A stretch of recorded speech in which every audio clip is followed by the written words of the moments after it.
Hello, darkness, my old friend. I've come to talk with you again, because a vision softly creeping left its seeds while I was sleeping, and the vision that was planted in my brain still remains within the sound of silence.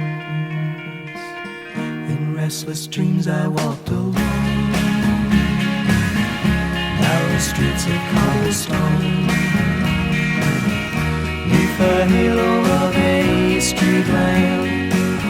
I turned my collar to the cold and damp, when my eyes were stabbed by the flash of a neon light.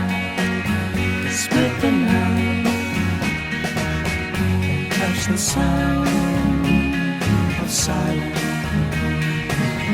and in the naked light I saw 10,000 people, maybe more.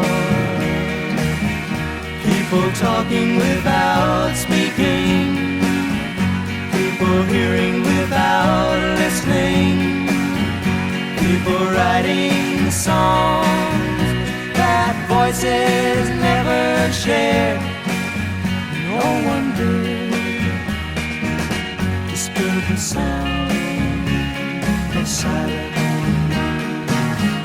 Fool, said I, you do not know, silence like a cancer grows. Hear my words that I might teach you, take my arms that I might reach you, but my words like silent raindrops fell, echoing the wells of silence. And the people bowed and prayed to the neon god they made, and the sign flashed out its warning in the words that it was forming. And the sign said the words of the prophets are written on the subway walls, the tenement halls, whispering